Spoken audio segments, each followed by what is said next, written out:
3 días después de que arrancó sus operaciones en la capital ecuatoriana, miles de personas a diario convierten a este sistema en su nueva forma de transporte. Este es el 6º sistema de metro en Sudamérica, pero como usted dice, para el Ecuador marca un hito y para la ciudad aún más. La primera etapa, puesta en marcha tras una serie de postergaciones y demoras, comprende un recorrido de poco más de 22 kilómetros de norte a sur, con 15 estaciones. La inversión superó los 2.100 millones de dólares. Me parece bien porque como discapacitado más favorable para uno. Me beneficia bastante porque ya llego más puntual. Prácticamente va a descongestionar la ciudad. Es una obra emblemática para la ciudad. Tras el inicio de operaciones ya se trabaja en una segunda etapa que permita conectar a más sectores del norte de la ciudad. En ese plan, la proyección es poder transportar a 700.000 pasajeros adicionales. Depende, sí, en primera instancia de la voluntad política de financiamiento, tanto a nivel de gobierno central como, por supuesto, la predisposición que tenemos a nivel de gobierno local. La meta del municipio de Quito y el operador para esta primera etapa es transportar alrededor de 400.000 pasajeros diarios que permitan un equilibrio económico del sistema, cofinanciado por el Estado ecuatoriano y multilaterales. Desde Quito, este fue un informe de Néstor Aguilera, La Voz de América, para Telearuba. Venezuela prepara una ley para crear el nuevo estado Guayana Esequiba, justo en la zona que le reclama a su vecina Guyana. Provisionalmente, el presidente Nicolás Maduro nombró al mayor general Alexis Rodríguez Cabello como autoridad única del Esequibo. Sin embargo, el oficial tendrá su oficina en la localidad de Tumeremo, a 80 kilómetros de ese territorio.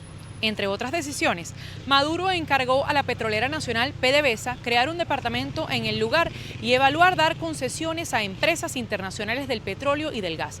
Dio plazo de 3 meses para las compañías que están en este momento en el área marítima en reclamación con Guyana para que se retiren.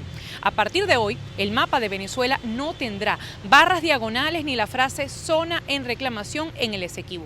Acciones que provocaron la respuesta de Guyana, cuyo gobierno presentará una queja ante el Consejo de Seguridad de las Naciones Unidas. Por otra parte, hace apenas minutos el fiscal de Venezuela libró órdenes de captura contra 3 miembros del equipo de la candidata opositora a la presidencia María Corina Machado, señalándoles de supuestamente boicotear el referendo sobre el Esequibo que tuvo lugar el pasado domingo. Desde Caracas, Venezuela, les informa Adriana Núñez Rabascal de La Voz de América para Telearuba.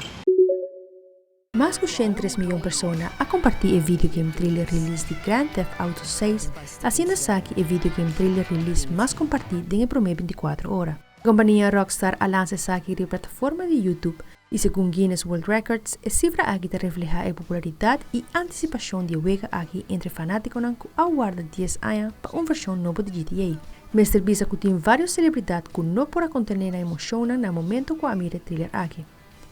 El impacto del fenómeno aquí no acaba en el trailer solo, sino en gamers que a compartir y analizar parte del juego y su característica también hay millones de shares en la plataforma social que han usa. Otro aspecto que anota mesura es la música que usa para el trailer de GTA 6, cual estaba un pieza de cantica de década 80, Love is a Long Road, de artista Tom Petty de infeliz memoria. Escogencia de cantica aquí só causa un aumento de más de 40% de gente que quiere escuchar la versión original de cantica vía Spotify. Un testimonio verdad de la influencia del trailer de Grand Theft Auto 6. La compañía Rockstar está programada para release el juego GTA 6 en el año 2025. Para la noticia, me Hernández.